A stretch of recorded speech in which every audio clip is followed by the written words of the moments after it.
What's going on, YouTubers, gamers and fellow hobbyists, and welcome to this week's episode of P&Q, the question and answer series where you get to ask me questions or put comments to me and then I respond to you the following week. Now you can do this one of four ways. One, you can pop your comment or question down below in the comment section, which is the most popular way, I would say. Two, you can email me directly at miniwarzone@gmail.com. You'll get an anonymous response if you do it that way, and there will be a link in the video description below. Three, you can make a video series yourself or a video on its own yourself, asking a question or raising a topic, and if I find it interesting, I can raise that here as well, and that's that here. Or four, if you meet me in person and talk, then I can raise that here as well, either a topic or a question again. So, that's it. That's the four ways out of the way. Okay, so let's just get straight on with it, shall we? So I can save on video rendering and stuff. I've printed them out onto, I think it's 4 pages. It sounds a lot, but it's not really, because when it prints your YouTube icon as well. That's just, I could go through and take them out, but I like to see pretty much instantaneously who's done what. Okay, so these are typically recorded on a Friday, just to let you know, and they're scheduled to go up onto YouTube for the Monday morning. So every Monday, without fail. I've never missed a beat on this one. That's not to say I won't in the future. I mean, I hope I don't, but I've not missed one so far, so that's good. I'm hoping to get to 200 at least before anything bad happens. So 200 weeks, that's a lot of P&Qs. Anyway, I have a personal question, and then the rest are comments that were left on last week's video. So we'll start with the personal one. This was asked of me only yesterday, so it's fresh in my mind, and yeah. And the person in question said, has watching 2 episodes of Cobra Kai inspired you to get back into karate training? That's the question. So you've seen 2 episodes, so has that inspired you to get back into it again? No is the answer, but it has inspired my wife to start training. She really wants to train. She really wanted me to train her, and so I thought, how could I refuse? Yes, of course I'll train you. And we haven't looked back since, so that's why that's a thing. Okay, so going on to the comments or questions, whatever, from last week. First one on my list is from Frost and Fists, who says, awesome episode as always, my brother. Hey, your recent talk of Cobra Kai and the Karate Kid series inspires my question. It's still a theme, isn't it? Okay, he says, what are some of your favourite montage scenes from the old movies? My first one is Best of the Best by Stubblefield and Hall in the movie Best of the Best. A close second is the ever iconic Eye of the Tiger in Rocky III. I'm looking forward to the answers. Keep up the awesome work, my brother. Wolf Brother Mythos. Now, montage scenes, they're always great, and they were kind of a thing back in the older movies, particularly back in the 80s, I suppose. That's where they start. Obviously, well, you mentioned Best of the Best, which is a good one, and I remember that one well, and I've got it on DVD actually. Best of the Best. That is a good montage. Of course, I have to say, the Karate Kid, the original movie, the whole tournament montage at the end with "You're the Best," and I can't remember the name of the guy who did the song, but "You're the Best" was the song. On the Karate Kid tournament montage. And you also mentioned Eye of the Tiger. Now the interesting thing is, You're the Best was originally going to be used for Rocky III. Alright, this is a fact. Fun film fact for you. It was originally going to be used for Rocky III, but was actually dropped in favour of Eye of the Tiger. So there's a little bit of trivia for you, but I expect you knew that already. Okay, so another one I like from the old days, I suppose. Do you remember the old cheesy martial arts movie, No Retreat, No Surrender? That had quite an iconic, catchy song in the training montage, and I liked that. So it was when character was called Jason Stillwell, and but watch out if you're looking for it on YouTube, because there's like an unedited version with the the soundtrack on it isn't from the original. Well, isn't from the movie. I suppose it was a pre-release one or something. But the final release had a far different, far better soundtrack. So watch out for that one. What others? Well, those two are the. I mean, Eye of the Tiger. I mean, all of the Rocky movies, for me, have an excellent training montage, and I like each one of them. But I suppose the one in Eye of the Tiger was probably the best of them. So I would agree there. I would pick that too. To No Retreat and Karate Kid. For me, I quite like the training montage in Karate Kid 3, although that was more of a kind of a spiritual one as opposed to a get up and go one, where he was training like kata and form, trying to find his inner peace and all that with Miyagi. So yeah, that would be mine anyway. But what an interesting topic. That is really interesting. You, sir, are someone I would love to sit down with, over a drink or a meal or something, and just talk things like this. It would just be awesome. I would love to do that. I think we could talk for hours over topics like this. Thank you very much for your question. Moving on to basic miniature painting.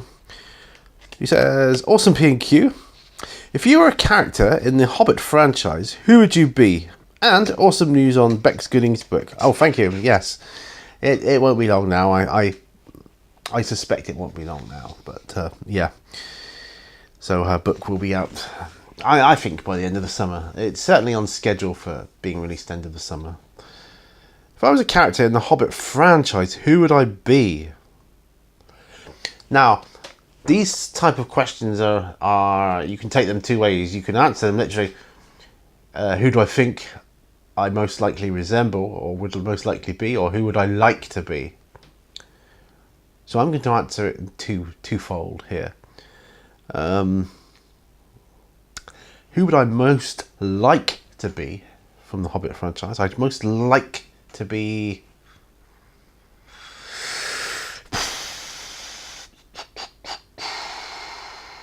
I'd most like to be... That's that. From the Hobbit franchise. That is a good question. You got me there. I was going to say Thorin because he's quite strong and brave. He's a dwarf and that. Yeah, I'm going to say Thorin. Thorin Oakenshield, because he's a real hero, isn't he? He's a true hero. Who do I think I'm most like, though? Probably Radagast the Brown. Yeah. Yes, probably Radagast the Brown is who I'm actually most like. Thank you for your question. Right, next we have Battles in a Blue Shed, who says, great P&Q. Question, have you watched the new Lost in Space? If so, what are your thoughts on it? I have. I've seen several episodes and I've stopped watching it. I don't like it, is the short answer. I just found it a bit meh. Really, really meh. Didn't do anything for me. It's just, I don't know, the whole... It's too far removed from the original idea for me. I mean, they seem to want to jazz things up these days with, either. I'm not saying this is the case with this series, but usually remakes and that, they just want to jazz it up with political agendas, sexual agendas, and all this kind of stuff. And I don't like it. Don't like it at all. I think it's rubbish. I can't bear to watch things like that. With Lost in Space, I found it a little bit... unrealistic. I know it's not realistic anyway, but they didn't try. For me, they didn't try to keep any ounce of realism in it at all, to try and maintain your sense of disbelief, or to maintain the suspension of disbelief, I should say, because that's what it's about, isn't it? Maintaining the suspension of disbelief, and they just don't do it for me. The kid's too brainy, and there's no way the girl would have been able to put that rover buggy together like on her. And there's no way, just not for me. Nah. I don't like the characters of the mother and the father. I just don't think they work. I don't think they gel on screen. I don't think there's very good chemistry between them. I know there's supposed to be a bit of angst character-wise between them, but there's nothing that compels me to want to watch it. But that's my thoughts.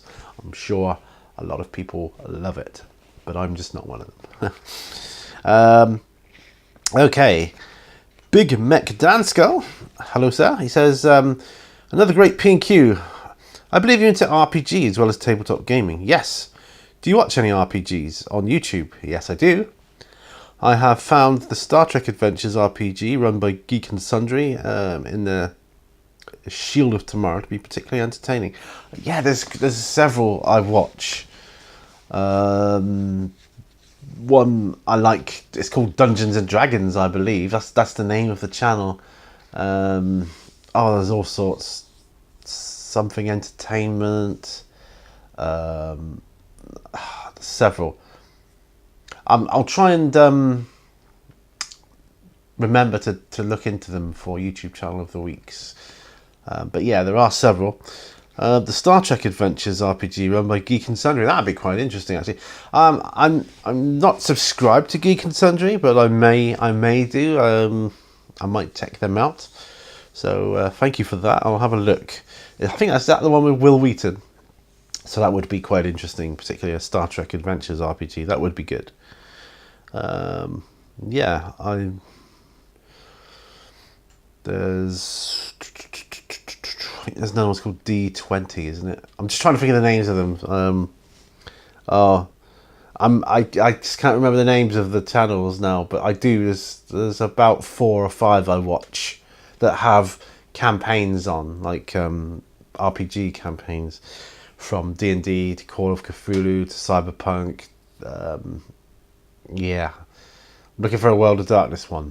I'm sure there is one out there. Thank you for your question. William Kubi is next. He says, okay, what's in the tube behind you? Those tubes there. And you post, we'll see them. Yeah. Well, to me, Monkeys are a music band and funny show, old TV show. Just found Hair, Space 1999 and The Critic. What book's about? Yeah, the Monkeys. I was talking about Monkey, the original TV series, and the Monkeys were a TV show, weren't they, and a band. Actually, I like the Monkeys. I quite like a lot of their songs. They didn't do that many, but I like it. Actually, we play a couple of them, my wife and I, and we do our duo, and I sing the lead vocals on one of them, I think. Not both of them, yeah, one of them. What's in the tubes? They are gaming mats. Some of my gaming mats. From I've got a Frontline Gaming one, snow mat. I've got a lot of the like the vinyl ones, because I like them. They show up on camera really well, and from a distance they look awesome. I've got lava, cracked earth, like demon world thing. I've got kind of like sort of deserty type effect, Martian-y type landscape. I've got a small 4x4 city one for my Batman. I've got Jugular, the arena. Yeah, it's the only ones I can think of right now. Yeah, Space 1999. That was a good. I used to watch that when I was a kid. Okay, Crew Angelus Silicus says, great P&Q Pete. What are your current hobby goals? My current hobby goals. Do you know, I haven't given that any thought. I suppose to finish off bits of terrain I've got lying around, because I've got several bits of terrain either half done or not done at all. So I'd like to finish off a few bits of terrain to kind of add to my board. And I start making my boards a little bit different. Like, not that I've played for a while, but I was getting to the point before of the boards are starting to look the same. I was like, I need some new terrain. I want some stuff doing. But I don't know, I just find terrain not quite so enjoyable to work on. I enjoy working on it, but it's just that I'd rather do the miniatures of the guys and tanks and things, you know, and things like that more than a building. That's just the way my brain works. I don't know. Capitan Morgan's Wargames says, thanks. The change from index to codex are as follows. Right, talking about Magnus the Red, I believe, here. So strap yourselves in, people. We're going for a ride. So he goes up from 415 to 445 points. Rewording of the Primarch of Thousand Suns. From you can reroll hit rolls of 1 and invulnerable saves of 1 made for friendly Thousand Suns within 9 of Magnus the Red. And the Crown of the Crimson King Magnus has 4+ save. 2. Primarch of Thousand Suns, you can reroll hits of 1 and any dice rolls for psychic tests and any psychic tests by friendly Thousand Suns within 9 inches of Magnus. The Crown of Crimson King has 4+ save. In addition, roll a d6 whenever Magnus suffers a mortal wound as a result of a Perils of the Warp. On a 2+, that wound is ignored. Well, there you go. That's the difference from index to codex for Magnus the Red. Excellent. My questions to you this week is, do you think that missions are the biggest driver of the meta?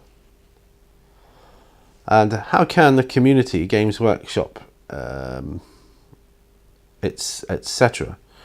write future missions so that no one style of any army has advantage?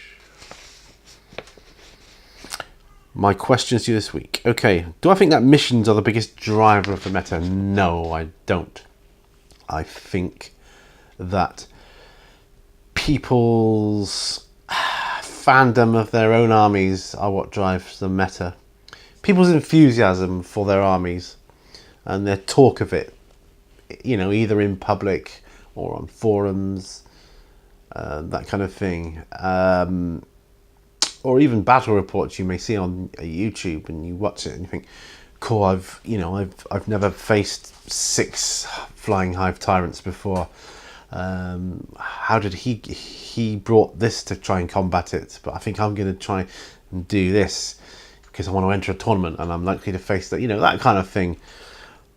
Yeah, I think people's own enthusiasm for their own armies.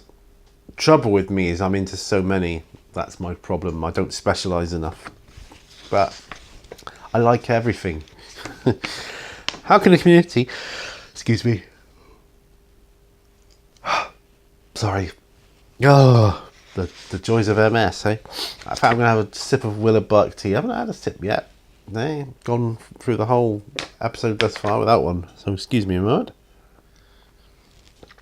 Willerbark tea helps my conditions.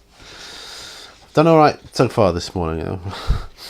Okay, how can the community, Games Workshop, write future missions so no one style of army has advantage? Now, this is just a personal opinion, so it's totally subjective. But I actually prefer missions where one side does have an advantage. I think in war, one side will always have an advantage. Not every time, but the majority of the time, I like for one side to have an advantage. And a mission in particular that's... Take Space Hulk, for example, the first mission, Beachhead.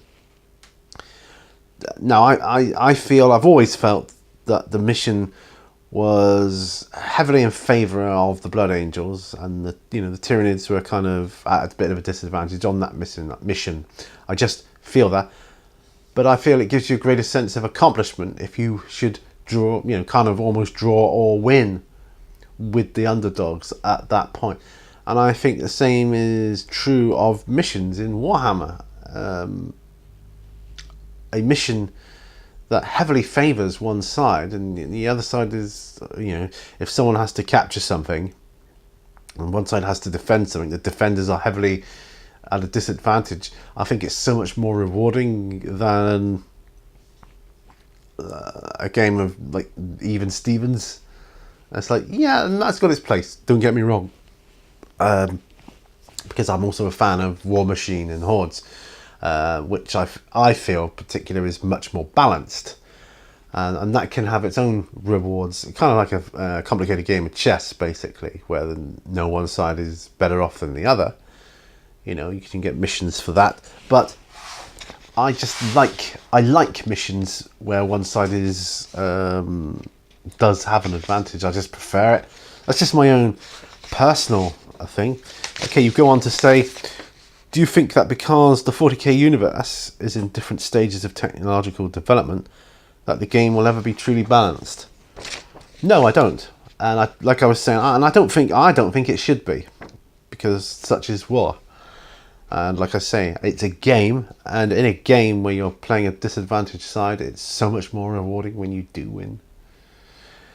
And if you don't win, it's like, well, what do you expect? Do you think that the new beta reserve rules now give Alpha Strike shooting armies like Tau a significant advantage over CC-based armies that can no longer teleport deep strike over 9 inches away and first turn charge? Possibly. I think they can possibly give shooty armies the advantage. Is it all to just make you buy certain models? I don't know. A lot of people say that, and I think they design the meta. Well, not design the meta, but they kind of create the meta of shooty army. I think before long it will go over to melee. People will then want more melee orientated units in their armies. So I think it's all a case of, I think Games Workshop are astute enough to play it that way, to try and keep the model, and by the time that comes around, there will be so many more models. I mean, when was the last time 40k was like melee heavy? I can't, it was before my time, but by the time it comes around again, I think there'll be so many more really cool models that are good at melee, and those will be the ones that people want to get. And I think that's Games Workshop's way of keep generating the income of revenue for people wanting those types of models in their army. And then shooty armies will then not be so good. They'll want people to be able to run in and that, and you will have gone through several changes of addition of the rules by then. Will Tau ever become super combat heavy? No, I don't think they will, but they might have the odd one or two models or units that are pretty cool in combat. That's just my belief. So yeah, I think that there is the new rules like that are giving certain armies an advantage. I think they're testing the water, but I don't think that itself alone is what they're using to try and generate revenue. That's just my thoughts. Great questions. Thank you very much. I appreciate that. Idic Beer 40k is last. He says, nice show, Pete. Do you think it's moral to sell something that you won in a giveaway? No, not at all. I believe, if you win something as a prize, I believe that prize is bequeathed to you with the understanding that, here you are, you can have this, use this, play this, sell this, whatever you want to do with it. Use it for tutorials, whatever. That's my own thoughts on giveaways. Once it's yours to do with as you wish. And I don't think there's anything wrong with that. It's no slight on the person in question. It's just that you want to pass it on to someone who will get more use out of it or enjoyment, which you can then you can use those finances to plow into, shall we say, stuff that you are more able to use, and for stuff on your channel or whatever, and we can all enjoy it then. So no, nothing immoral about it at all. Do what you got to do, baby. Okay, well, that's all the questions I've got, so thanks ever so much. Had some really cracking questions there, and I love that. Absolutely brilliant. So keep them coming. Absolutely loving it. I so look forward to. I'm looking forward to this. I mean, P&Q used to be my most favourite series ever to film, because I just loved. This is going. I'm going back to the old days now. Maybe the first year or so of doing them. But then they kind of I got a bit, because it died off a little bit, and I was kind of like, not so much.